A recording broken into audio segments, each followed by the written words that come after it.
অবৈধ ইউনূস সরকার পতন হওয়া দরকার। অবৈধ ইউনূস সরকারকে মানি না, মানব না, মানি না, মানব না। আমাদের 21শে ফেব্রুয়ারি কি গেল? কথা কয় না। ভাষা দিবস পালন করেনি আপনারা? আন্তর্জাতিক মাতৃভাষা দিবস গেল না আজকে? তো ওনার দলের যারা এখনো বাংলাদেশে আছে, যশোরে আমি দেখলাম একদল ব্যানার নিয়ে বলতেছে, এখনো স্লোগান দিতেছে, কিন্তু আস্তে আস্তে স্লোগান জয় বাংলা, জয় বঙ্গবন্ধু আস্তে আস্তে বলতেছে। ভিডিওটা সোশ্যাল মিডিয়ায় ভাইরাল হয়ে গেছে।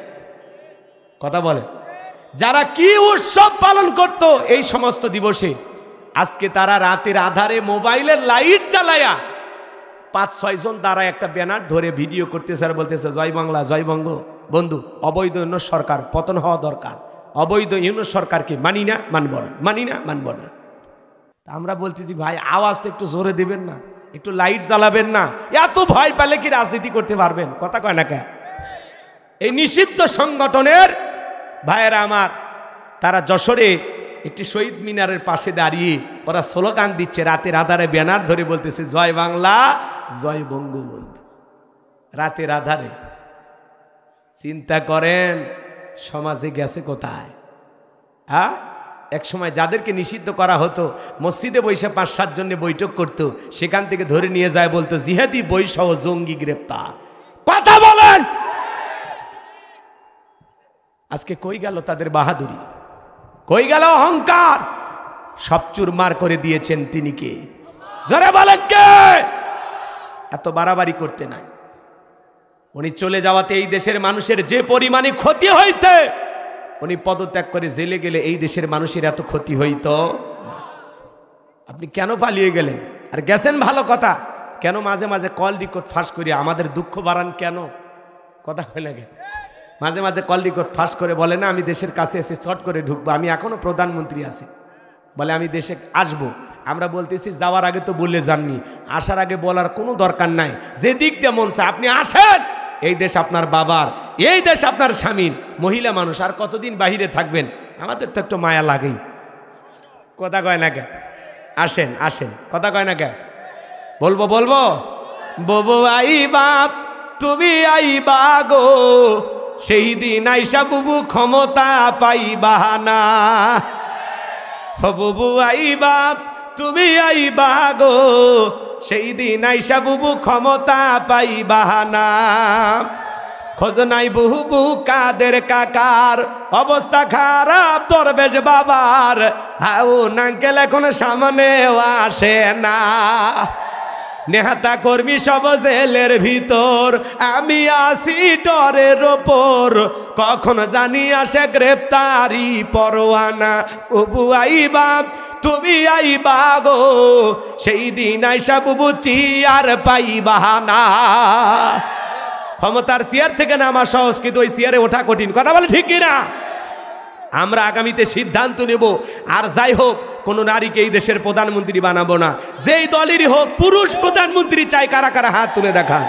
লিল্লাহি তাকবীর, লিল্লাহি তাকবীর। হাত নামান। নারীদের দেখার দিন শেষ, আগামীতে পুরুষের বাংলাদেশ।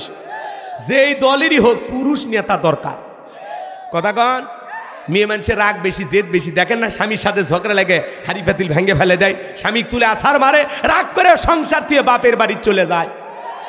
রাগ করে 20 কোটি জনগণ তুই একটা দেশ ছুঁয়ে পালিয়ে গেছে। চিন্তা করেন মেয়েদের জেদ কত। দেখেন জেদ দেখেন। এই জন্য এই জেদি এদেরকে আর বসানো যাবি না। কথা কন। বেগম খালেদা জিয়া ওনার হিসাব আলাদা, উনি কখনো পালায়নি। উনি এ দেশের জন্য অনেক কষ্ট সহ্য করছে। এ দেশের মানুষকে থুয়ে যারাই পালিয়ে যায়নি তারাই ভালো, আর যারা পালিয়ে গেছে তারা কখনো ভালো হতে পারে না। ভালো মানুষ পালায়। কথা কয় না কে? ভালো মানুষ পালায়। পালায় কারা? খুনি যারা। পালায় কারা? আল্লামা সাইদি হুজুরকে পরিকল্পনা করে হত্যা করেছে যারা।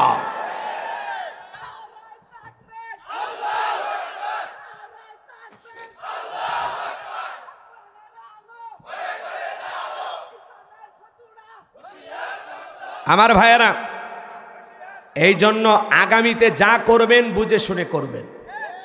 সৎ মানুষ আমাদের দরকার, নেককার আল্লাহওয়ালাদের সমাজের নেতা বানানো দরকার। কথা বলেন ঠিক না?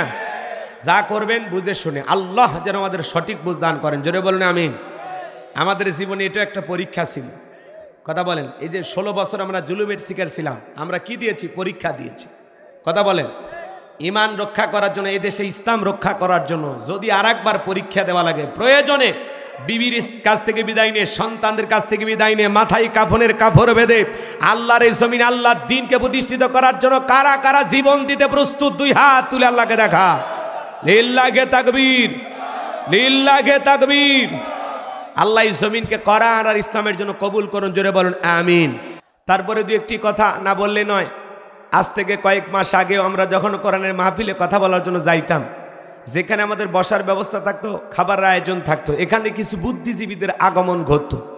এরা দিত আমাদেরকে প্রথম সবক, হুজুর এটা বলা যাবে না, ওইটা বলা যাবে না, এইটা বলবেন, ওইটা বলবেন না। কথা বলেন না কেন? এরপরে যখন মঞ্চে চলে আসতাম, আবারও দ্বিতীয় দফায় কিছু বুদ্ধিজীবীদের আগমন ঘটতো। এরা দিত দ্বিতীয় সবক, হুজুর হ্যাঁ এই এলাকায় মোটামুটি আমরাই সব, আমরাই ওয়াজ যা করবেন করবেন, খবরদার নেত্রীর বিরুদ্ধে যেন কোনো কথা না হয়। এখনকার ওই বুদ্ধিজীবীরা আছে ভাই, টর্চ লাইট মেরেও চেহারা খুঁজে পাওয়া যাচ্ছে না। কথা বলে ঠিক কিনা?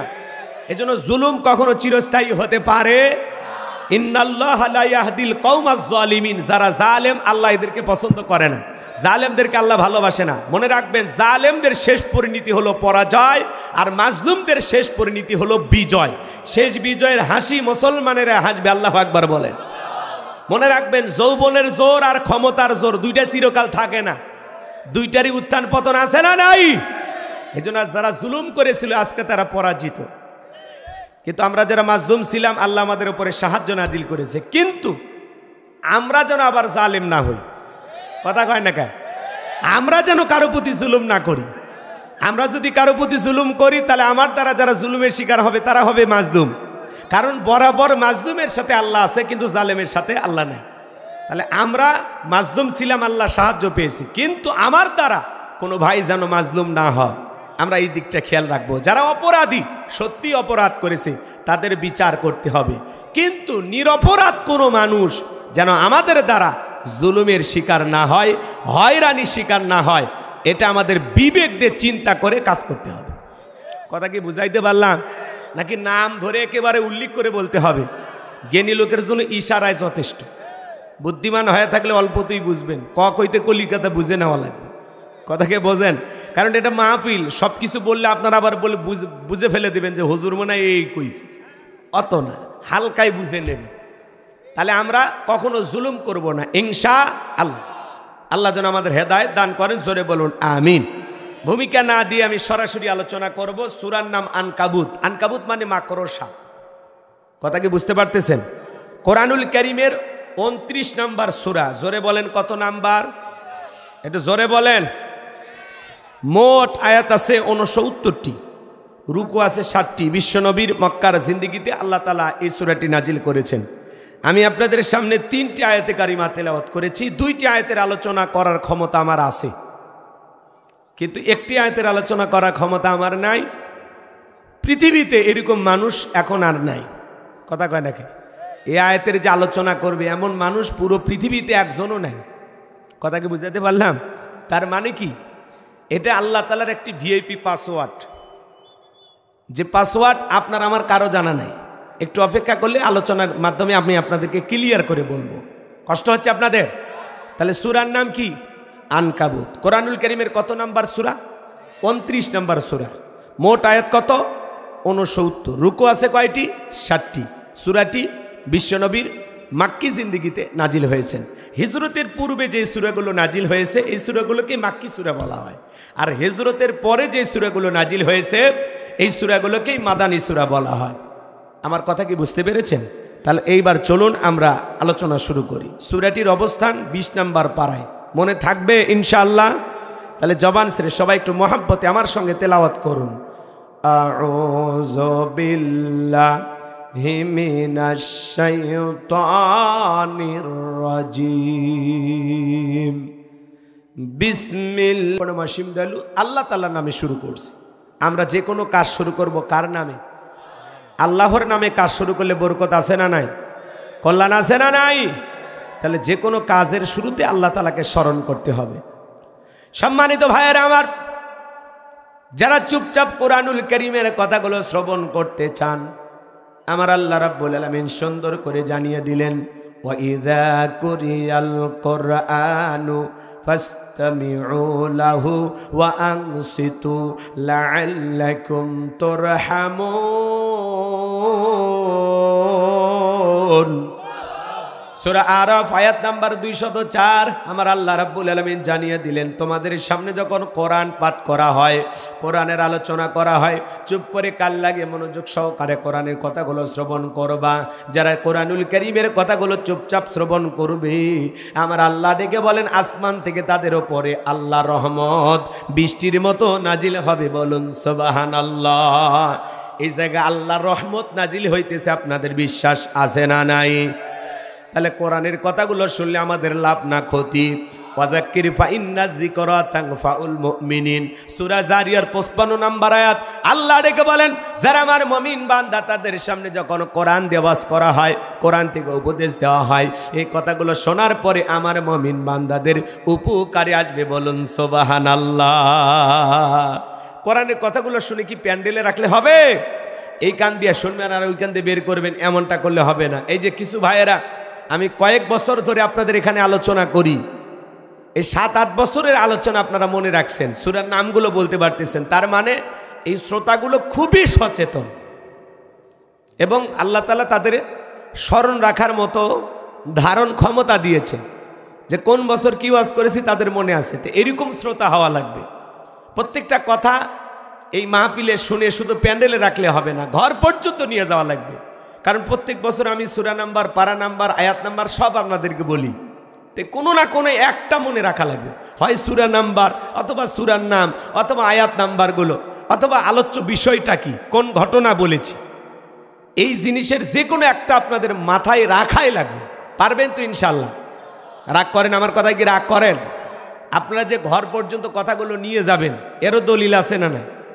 আল্লাহ রাব্বুল আলামিন বলেন, আল্লাযীনা ইয়াসতামিউনাল কাওলা ফায়াত্তাবিউনা আহসানাহু উলাইকাল্লাযীনা হাদাহুমুল্লাহু ওয়া উলাইকা হুম উলুল আলবাব। সূরা জুমার আয়াত নাম্বার 18। আমার আল্লাহ রাব্বুল আলামিন জানিয়ে দিলেন, মনোযোগ সহকারে কোরআনের কথাগুলো শ্রবণ করো, এখান থেকে উত্তম কথা, ভালো কথাটা গ্রহণ করো। যারা উত্তমটা ভালোটা গ্রহণ করবে, আমার আল্লাহ ডেকে বলেন, উলাইকাল্লাযীনা হাদাহুমুল্লাহু, তাদের জন্য আমি আল্লাহ পাক হেদায়েতের রাস্তাটাকে সহজ করে দেব। ওয়া উলাইকা হুম উলুল আলবাব, যারা কোরআন থেকে উপদেশ গ্রহণ করে তারাই হলো বুদ্ধিমান। বলুন সুবহানাল্লাহ। আমি আশা করি আপনারা জ্ঞানী মানুষ, আমার কথাগুলো আজকে শুনবেন ইনশাআল্লাহ। তাহলে আমাদের আলোচনা শুরু হয়ে গেল। আমার আল্লাহ রাব্বুল আলামিন বলেন, আলিফ লাম মিম, এগুলো হলে হরফে মুকাত্তাআত। এগুলোর অর্থ একমাত্র আল্লাহ ছাড়া পৃথিবীর কেউ জানে না। বিশেষ কিছু কয়েকটি সূরার শুরুতে আল্লাহ তাআলা এইভাবে বলেছেন, আলিফ লাম মিম, আলিফ লাম র, ইয়াসিন, তাহা, নুন, কফ। এগুলো আল্লাহ তাআলা পৃথিবীবাসীর জন্য দিয়েছেন। তুমি কত পাণ্ডিত্য অর্জন করেছো, কত শিক্ষিত হয়েছো, কত জ্ঞানী হয়েছো, যদি পারো এর অর্থ করে দেখাও। তার মানে কি, আমরা নিজেকে যতই শিক্ষিত জ্ঞানী গুণী মনে করি, আল্লাহর কোরআনের কাছে আমরা সারাটা জীবন ছাত্র। কথা বলেন ঠিক কি না? আল্লাহ এমন কিছু বলেছেন যেই বিষয়গুলোর অর্থ করার ক্ষমতা পৃথিবীর কারো নাই, একমাত্র আল্লাহ তাআলাই জানেন। তো আমি আপনাদের উদ্দেশ্যে বলি, খলিফাতুল মুসলিমিন আমিরুল মুমিনিন হযরত ওমর ফারুকের জামানায়, তিনি যখন খলিফা ছিলেন, একটি এলাকার গভর্নরের দায়িত্ব পালন করতেছেন বিশ্বনবীর প্রিয় একজন সাহাবী আবু মুসা আশারী রাদিয়াল্লাহু তাআলা আনহু। তো ওনার কাছে একজন গিয়ে বলতেছেন, ও আল্লাহর নবীর প্রিয় সাহাবী, আমাদের গভর্নর, আমি আপনার কাছে কিছু প্রশ্ন করব, আপনি কি উত্তর দিতে পারবেন? হযরত আবু মুসা আশারী ডেকে বলে, কি প্রশ্ন করবেন? এইবার এই ব্যক্তি ডেকে বলে, ও পয়গম্বরের সাহাবী শোনো, আলিফ লাম মিম, আলিফ লাম র, আলিফ লাম মিম সাদ, আলিফ লাম র তাহা ইয়াসিন নুন কফ। আল্লাহ তাআলা এগুলো যে কুরআনুল কারীমের ভিতরে দিয়েছেন, এগুলোর ভিতরে কি এমন আমল করার কথা আল্লাহ তাআলা বলেছেন। আমরা তো এগুলোর অর্থ বুঝি না, আমল করব কিভাবে আপনি কি জানেন?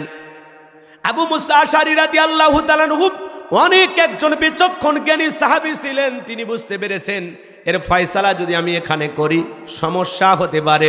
এজন্য একখানা চিঠি লিখলেন, লিখে বলে যাও খলিফাতুল মুসলিমিন আমিরুল মুমিনিন হযরত ওমর ফারুকের কাছে, তাকে গিয়ে প্রশ্ন করলে সে তোমার বিষয়টার উত্তর দিবে। এইবার এই ব্যক্তি চিঠি নিয়ে চলে গেলেন।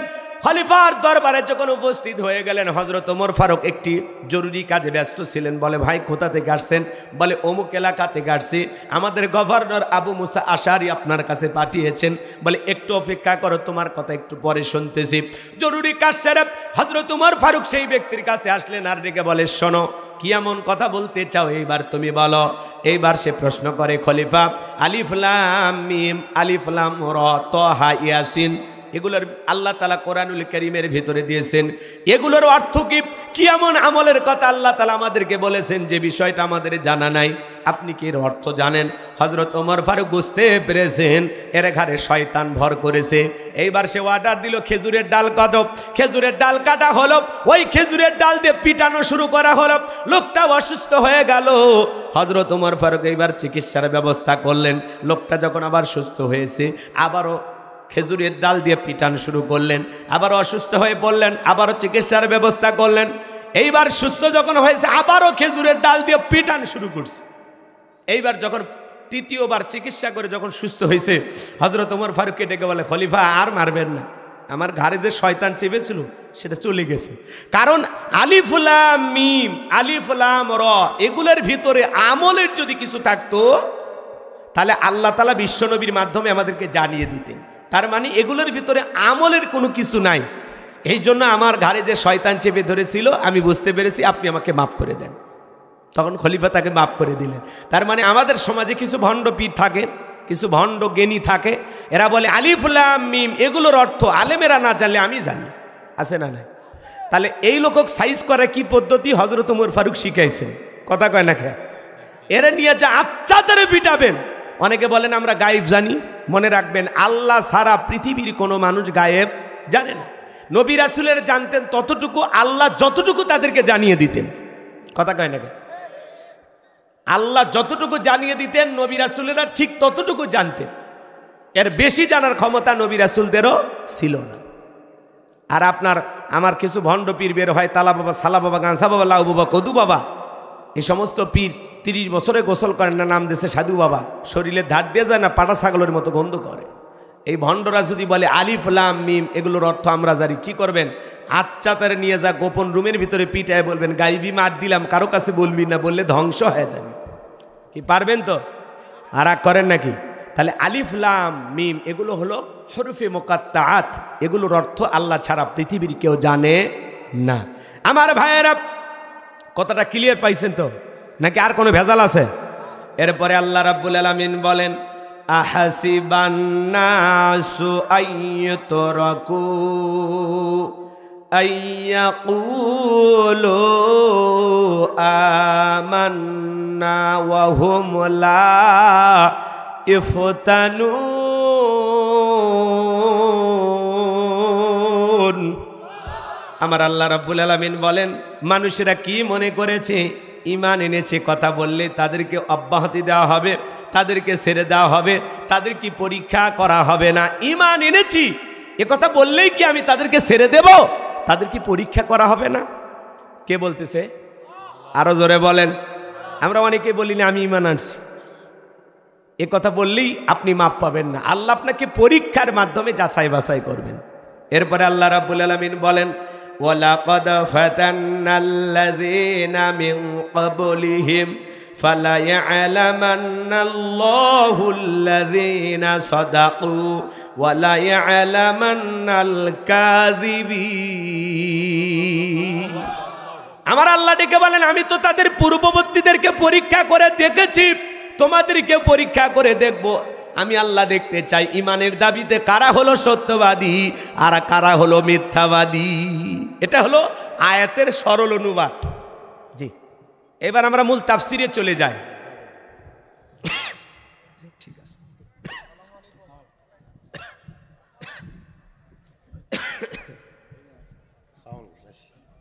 ঠিক আছে, তাহলে এদিকে খেয়াল করেন। কষ্ট হচ্ছে আপনাদের? শোনেন, আলোচনার সামনে নিয়ে গেলে মজা পাবেন, বোঝেন নাই? 16 বছরের কাজ আদায় করবো, একটু অপেক্ষা করেন, একটু অপেক্ষা করেন, আমি খালি শুরু করি, মজা পাবেন ইনশাল্লাহ। হ্যাঁ, এলাকার হাজী সাহেব, আলেম ওলামা, গণ্যমান্য ব্যক্তিবর্গ কেউ থাকলে আসে, একটু বসে। 2-1 আলেম ওলামা হাজী সাহেব থাকলে আসে, বসে 12:30 পর্যন্ত, তাহলে বসবেন। জি জি, আসে। আর 2-1 আসে না, তুই দখল করেন চেয়ারগুলো, আসেন, নাহলে চট করে আবার আর একজন বসে যাবে। আসেন, হ্যাঁ, দখল করেন ভাই। আর কি আছেন? দ্রুত আসেন না, হাজী সাহেব, আলেম ওলামা নাই, 2-1 আসেন, আসেন তাড়াতাড়ি। আরে ভাই আপনি আসেন, আসেন, হুজুর ওঠেন, আসেন, বসে, আসেন, আসেন। দেখে বুঝি তো হুজুর না উনি? হ্যাঁ হ্যাঁ, আমি যে হুজুর, হুজুর দেখে তো চিনব। বসেন ভাই, বসেন ভাই, বসেন। আর 2 লাগে, আর 2 লাগে, কাতার পুন করতে আর 2, তাড়াতাড়ি আসেন, বসেন। চলুন আমরা আলোচনায় চলে যাই, কষ্ট হয়। তাহলে এদিকে এদিকে আমার দিকে খেয়াল করেন বাজান গো আমার। আমার আল্লাহ রাব্বুল আলামিন বলেন, আহাসিবান নাসু আইয়ুতরাকু আইয়াকুলু আমান্না ওয়া হুম লা ইফতানুন।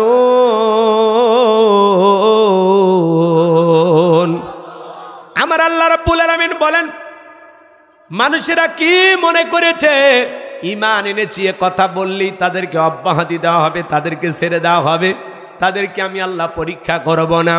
এই পৃথিবীর জমিনে অনেক মানুষ বলে আমি ইমানদার, সে কথা আল্লাহ রাব্বুল আলামিন বলেন, ওয়া মিনান নাসি মাইয়াকুলু আমান্না বিল্লাহি ওয়া বিল ইয়াউমিল আখিরি ওয়া মা হুম বিমুমিনিন। সূরা বাকারার 8 নম্বর আয়াত। আল্লাহ তাআলা ডেকে বলেন, মানুষের মধ্যে এমন কতক লোক পাওয়া যাবে যারা বলবে আমরা আল্লাহ বিশ্বাস করি, পরকাল বিশ্বাস করি। আমার আল্লাহ ডেকে বলেন, এরপরে ওরা মুমিন নয়, এরপরে তারা প্রকৃত মুমিন হতে পারবে। মুখে মুখে বলে আমরা আল্লাহ বিশ্বাস করি, পরকাল বিশ্বাস করি, কিন্তু আল্লাহ বলেন ওয়ামা হুম বিমুমিনিন, এরা মুমিন নয়। এরা কি নয়? এজন্য আল্লাহ তাআলা বলেন, আহাসিবান নাসু আইয়ুতরাকু আইয়াকুলু আমান্না ওয়া হুম লা ইফতানুন।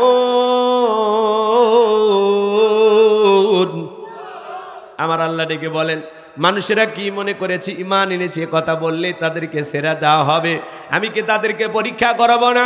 এরপরে আল্লাহ রাব্বুল আলামিন বলেন, ওয়ালাকাদ ফাতান্নাল্লাযীনা মিন ক্বাবলিহিম ফালায়া'লামান্নাল্লাহুল্লাযীনা সাদাকু ওয়ালায়া'লামান্নাল কাযিবিন।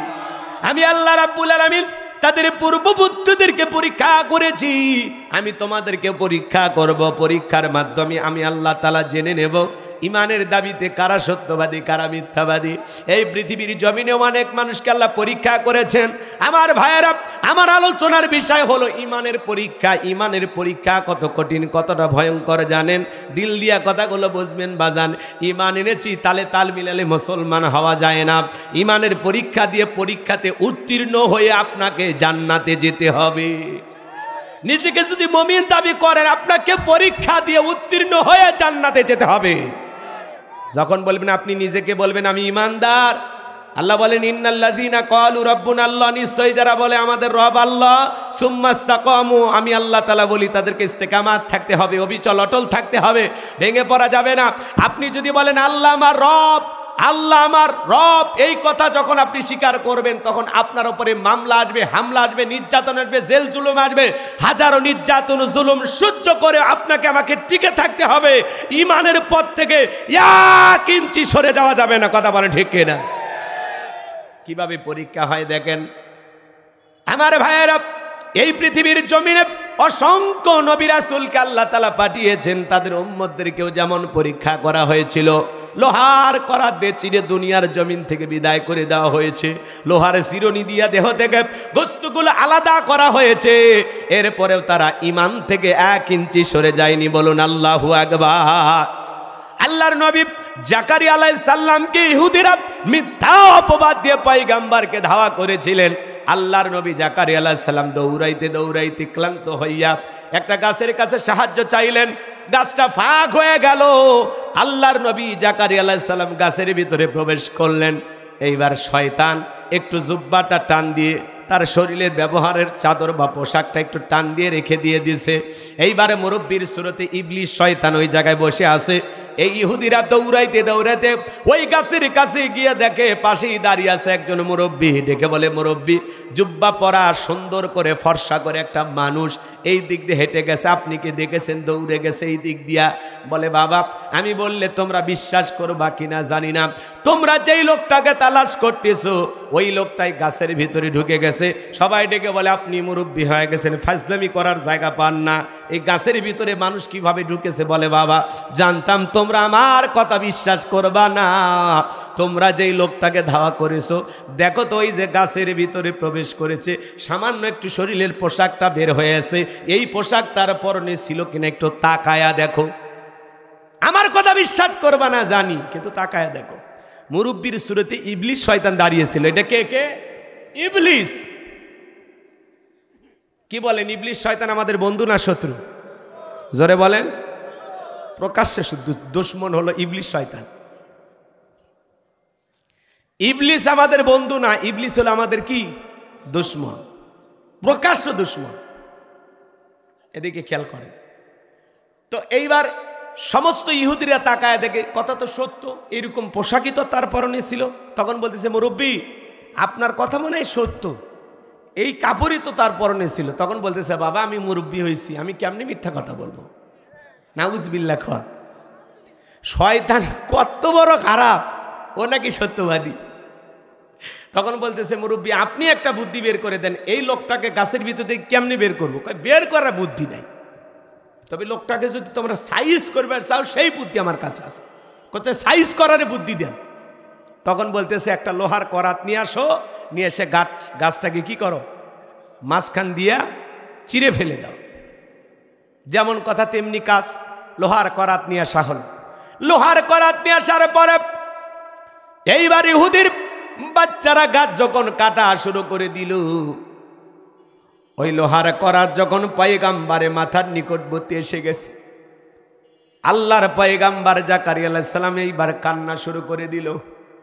আল্লাহ তাআলাকে ডেকে বলেন, আল্লাহ, দৌড়াইতে গিয়ে হঠাৎ করে আমি গাছের কাছে সাহায্য চেয়েছি, আল্লাহ, এখন বুঝি ওরা লোহার করাত দিয়ে গাছটা কেটে আমাকেও দুখণ্ডিত করে ফেলে দেবে।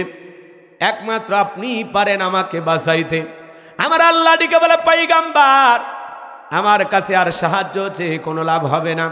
তুমি যখন ইহুদিদের ধাওয়া খেয়ে দৌড়াইতেছিলে, ওই সময় যদি আমি আল্লাহ তাআলার কাছে সাহায্য চাইতে, তুমি যত জোরে দৌড়াও, দৌড়াইতে গিয়ে তুমি যদি ক্লান্ত হয়ে যাও, আমি আল্লাহ তাআলা তোমার পায়ের সাথে কুদরতির পা লাগায় দিতাম। ইহুদিরা কোশ্চিন কালে তোমাকে ধরার সম্ভাবনা ছিল না, কিন্তু তুমি গাছের নিকট সাহায্য চেয়েছো পয়গাম্বার, আর চিৎকার মেরে লাভ হবে না। তোমার ভাগ্যের পরিণতি এই আছে, ওরা লোহার করাত দিয়ে চিরে ফেলতে পারে, একবার উহ শব্দ করা যাবে না। যদি করো, নবুয়তের দপ্তর থেকে তোমার নামটা কেটে বাদ দেওয়া হবে। আল্লাহর পয়গাম্বার ওই অবস্থায় দাঁড়িয়ে থাকলেন। লোহার করাত দিয়ে জালেমেরা, ইহুদিরা চিরে আল্লাহর নবী জাকারিয়া আলাইহিস সালামকে 2 টুকরা করে ফেলে দিল। এরপরে পয়গাম্বার উহ শব্দ করলেন না। পয়গাম্বারের সন্তান ছিলেন, নাম হলো ইয়াহইয়া আলাইহিস সালাম। বাবার 2 কণ্ঠে লাশ নিয়ে চোখের পানি ছেড়ে দেখা দেয়, বলে, ইহুদিরা রে, আমার বাবার সাথে তোমরা এমনটা করতে পারলা, আমি আর তোমাদের এলাকায় থাকবো না। হযরত ইয়াহইয়া আলাইহিস সালাম বাবাকে দাফন করার পরে চলে গেলেন এমন একটি অঞ্চলে, চলে গেলেন যে এলাকার মানুষ তাকে চেনে না। এইবার ওই অঞ্চলে গিয়ে বসবাস করতে লাগলেন। ওই এলাকার একজন জালেম বাদশা ছিল। ওই জালেম বাদশার দুইটা বর্ণনা পাওয়া যায়। একটা হলো আপন স্ত্রীর মেয়ে, তার মানে তার দুইটা স্ত্রী ছিল। একটা হলো তার যে বিবাহিত স্ত্রী, তার একটা মেয়ে ছিল, সৎ মেয়ে। আর একটা বর্ণনা পাওয়া যায় হলো আপন ভাইয়ের মেয়ে, তার মানে ভাতিজি। দেখতে খুবই সুন্দর ছিল। এই জালেম বাদশার নজর পড়ে গেছে ওই ভাতিজির উপর। আমরা ভাতিজিটাই ধরে নিলাম আলোচনার ক্ষেত্রে। এদিকে খেয়াল করেন, আমার দিকে খেয়াল করেন। তো এই জালেম বাদশা ফতুয়া খুঁজতেছে যে আমাকে এমন একটা ফতুয়া দাও যে চাচা হয়ে আপন ভাতিজিকে বিবাহ করা জায়েজ। এই ফতুয়াটা লিখে দাও। কার কাছে গেছে জানেন? ইয়াহইয়া আলাইহিস সালামের কাছে, যে আপনি শুধু এই ফতুয়াটা লিখে দেন। আল্লাহর নবী ইয়াহইয়া আলাইহিস সালাম বলতেছেন, না, আমি কখনো এইরকম ফতুয়া লিখে দিতে পারবো না, এটা হারাম, অবৈধ। আমার পক্ষে এরকম ফতুয়া লিখে দেওয়া কখনোই সম্ভব নয়। এইবারে জালেম বাদশা ডেকে বলা, শোনব, বেশি বাড়াবাড়ি করো না। যদি বাড়াবাড়ি করো পরিণাম ভালো হবে না। আমার মনের খায়ের স্বাদ যদি না মেটে, আমি কিন্তু তোমার কাল্লাটা দেহ থেকে ফেলায় দেব। আল্লাহর নবী ইয়াহইয়া আলাইহিস সালাম ডেকে বলে, জালেম বাদশা, দেহ থেকে কাল্লা আলাদা করে ফেলে দিতে পারো, কিন্তু তারপরে আমি লিখে দিতে পারবো না আপন চাচা হয়ে ভাতিজিকে বিবাহ করা জায়েজ। এই কথা আমি লিখে দিতে পারবো না। আজকেও সমাজে দেখবেন বাজান ফতুয়া দিক সেদিক করে, টাকার কারণে আছে না নাই? টাকা যেই দিকে ওদের ফতুয়া সেই দিকে। টাকার জোরে বৈধকে অবৈধ বলে ফতুয়া দেয়, অবৈধকে বৈধ বলে চালিয়ে দেয়। কথা বলেন ঠিক কিনা? কিন্তু দেখেন তাদের ঈমান কেমন ছিল বাজার। লম্বা আলোচনা আমি লম্বা করবো না, সংক্ষিপ্ত করে আপনাদের উদ্দেশ্যে বলে দিয়ে যায়। এইবার জালেম বাদশার লোকেদেরকে দিয়া আল্লাহর নবী ইয়াহইয়া আলাইহিস সালামকে আটক করা হলো। ডেকে বলে, পয়গাম্বার, যদি ফতুয়া লিখে দাও তোমাকে ছেড়ে দেওয়া হবে, পুরস্কৃত করা হবে। আর যদি ফতুয়া না লিখে দেওয়া হয়, আমি জল্লাদকে ডেকে এক কবে দেহ থেকে কাল্লাটা ফেলে দেব। এই অবস্থায় আল্লাহর নবী দাঁড়িয়ে থাকলেন। জালেম বাদশা আর ইয়াহইয়া আলাইহিস সালামের ভাগ্যের পরিণতি কি হয়, আপনারা কি পুরো আলোচনাটা শুনবেন? কারা কারা শুনতে আগ্রহী দুইটা হাত তুলে আল্লাহকে দেখান। লিল্লাহে তাকবীর, লিল্লাহে তাকবীর। এই জন্য আল্লাহ রাব্বুল আলামিন বলেন, আহাসিবান নাসু আইয়ুতরাকু আইয়াকুলু আমান্না ওয়া হুম লা ইফতানু।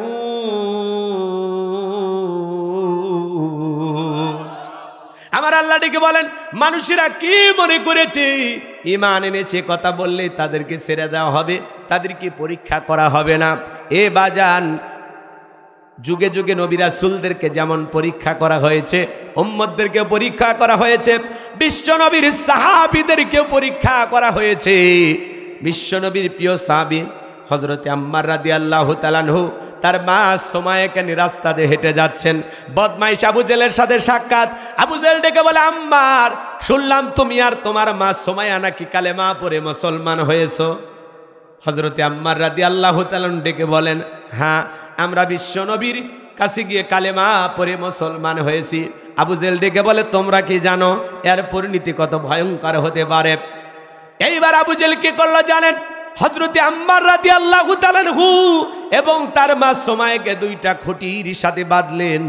আমার ভাইয়েরা, এইবার আবু জেহেল আম্মারের কাছে যা বলে, আম্মার, এখন যদি একটা খেলা দেখায় কেমন হবে বল। হযরতে আম্মার বলে, কি খেলা দেখায় বাপ? আবু জেহেল ডেকে বলে, আম্মার রে, তোর চোখের সামনে যদি তোর মা কেমন হবে বল। হযরতে আম্মার মাথাটা নিচু করলেন।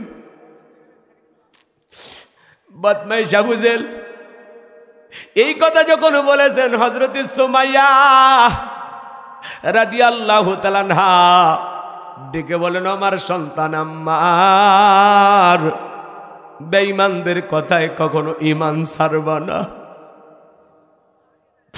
আবু জেহেল দৌড়ে চলে গেল সুমাইয়ার কাছে। চাবুক দিয়ে পিটাইতে লাগলেন। পিটাইতে পিটাইতে হযরতে সুমাইয়ার দেহ থেকে টান দিয়ে কাপড় খুলে ফেলে দিল। হযরতে সুমাইয়া মাটির উপরে পড়ে গেল। আবু জেহেল ডেকে বলে, এ যুবকের দল, আম্মারের মাথাটা উঁচু করে তুলে ধরো। ও একবার ওর মার দিকে তাকাক। হযরতে আম্মার রাদিয়াল্লাহু তাআলা আনহু মাথা যখন উঁচু করে তুলে ধরা গুলো, মনে মনে ডেকে বলে, আল্লাহ, এই দৃশ্য দেখার আগে জমিনটা যদি ফাঁক হয়ে যেত, আমি জমিনের ভিতরে চলে যেতাম, তাও ভালো ছিল। চিন্তা করেন বাজার, যুবক সন্তান ঐতিহাসিকগণ বর্ণনা করেছেন তখন আম্মারের বয়স 18 থেকে 22। যুবক ছেলের সামনে মাকে উলঙ্গ করা হয়েছে। হযরতে সুমাইয়া পরে থেকে ওই পজিশন থেকে সন্তানকে ডেকে বলে, আম্মা, বেঈমানদের কথায় কখনো ঈমান ছাড়বা না। আবু জেহেল একটা বর্ষা দিয়া সুমাইয়া লজ্জাস্থানে আঘাত করলেন। ফিটকি দিয়ে রক্ত বের হয়ে গেল, রাস্তা মেঘে গেল। হযরতে সুমাইয়া কোন শাহাদতের পেয়ালা পান করবে। ও নওগাঁর মাতা সাগরের বাবাজিরা, হে আমার তরুণ যুবক ভাইয়েরা, হযরতে সুমাইয়া রক্তাক্ত দেহটা নিয়া শাহাদতের পেয়ালা পান করবেন। ওই পজিশন থেকে সন্তানকে ডেকে বলে, আম্মার, আমি হয়তোবার বেশিক্ষণ দুনিয়াতে বাঁচব না, আমি হয়তো শাহাদতের পেয়ালা পান করব। আমার সন্তান আম্মার, বেঈমানদের কথায় কখনো ঈমান ছাড়বা না। আমি আমার নাকে জান্নাতের গন্ধ পাইতেছি। আল্লাহু আকবার বলেন। এজন্য বাজান, আপনারা শুনেছেন মীর কাসেম আলীর কথা, 3 ঘন্টা ফাঁসির বাকি আছে। কয় ঘন্টা?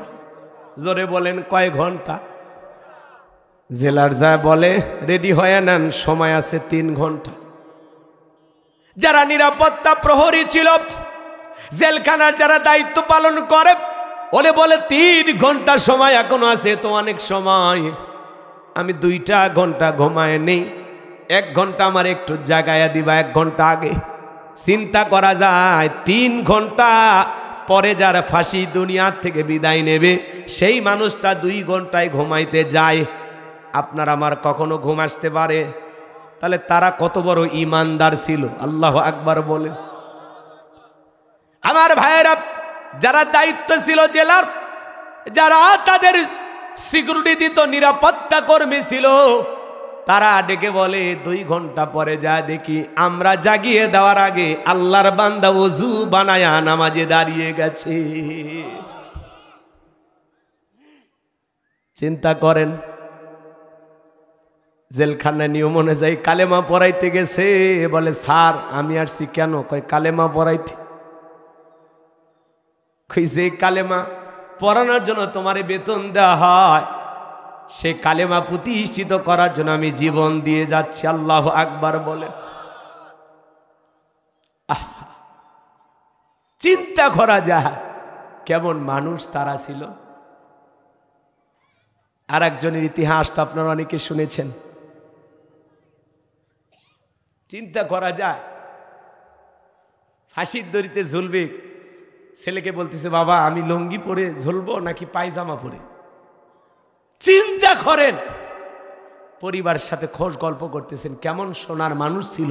সেই সোনার মানুষদেরকে মিথ্যা মামলা হামলা দিয়ে আন্তর্জাতিক অপরাধ ট্রাইব্যুনাল গঠন করে তাদেরকে যারা বিদায় করেছে, এই সোনার মানুষদেরকে যারা ফাঁসির দড়িতে ঝুলিয়েছে, আজকে তারা ক্ষমতার চেয়ার থেকে পালিয়ে গেছে। কথা বলে ঠিক না?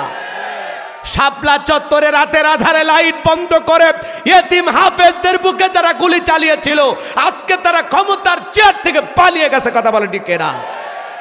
আছে ক্ষমতা, আছে দাম্ভিকতা।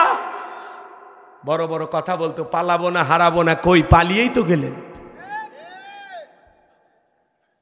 আপনাদের মুখ থেকে বের হয়ে যায় পালিয়ে যাব না, তার মানে পালিয়ে যাবেন থেকে এই কথা বলেছিল।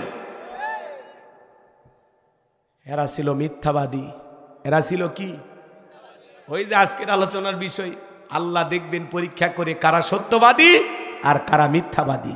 ওরা বলতো হেলিকপ্টার দিয়ে পানি দিয়েছি, যদি পানি দেন ছাদের শিশুটা মারা গেল কিভাবে? র্যাবের পক্ষ থেকে দুঃখ প্রকাশ করে বলা হয়েছে, সত্যি আমরা হেলিকপ্টার থেকে গুলি করেছিলাম। কথা বলেন না কেন? করেন মানুষ যে এত মিথ্যা কথা বলে, ওনাদেরকে না দেখলে আমরা বুঝতে পারতাম না। বারবার বললাম ম্যাডাম পদত্যাগ করেন, পদত্যাগ করেন। আল্লাহ বলে কিসের পদত্যাগ? এরা যে অন্যায় অপরাধ করেছে, শুধু পদত্যাগ না, আমি আল্লাহ এদেরকে দেশ ত্যাগ করতে বাধ্য করব। ইন্না বাতাসা রাব্বিকা লাশাদীদ, আল্লাহর পাকড়াও বড় কঠিন। আল্লাহ ধরে না, যেদিন ধরবে মামু বাড়ি দিল্লি গিয়ে পড়বে। কথা বলেন ঠিক কিনা? 45 মিনিট, 16 বছরের ক্ষমতা, শেষ বিদায় বেলায় পাইছে কয় মিনিট? রান্না করা ভাত ভাগ্যে খাওয়া হয়নি। এটাই আল্লাহর ফয়সালা। আল্লাহ যখন ধরবে কাপড় পরারও টাইম দেবে। কথা কন। ভারতে পালিয়ে গেছে, যায় কি খুব ভালো আছে? না নিজে ভালো আছে, না আমাদেরকে ভালো রাখছে। আমরাও তো ভালো নাই। কথা কন। উনি যদি পদত্যাগ করে জেলেও যাইতো, ওনার নেতা কর্মী ভালো থাকতো। কয়েকদিন পর পরই রাজপথে মিছিল দিচ্ছে। এই যে ইসলাম আছে যেখানে শান্তি আছে, ইসলাম আছে যেখানে সমাধান আছে। এই ইসলাম নামের সুইচ আছে কার হাতে? জোরে বলেন। আমার আল্লাহ রাব্বুল আলামিন বলেন, ইউরিদুনা লিতুফিউ নূরাল্লাহি বিআফওয়াহিহিম ওয়াল্লাহু মুতিম্মু নূরিহি ওয়ালাউ কারিহাল কাফিরুন।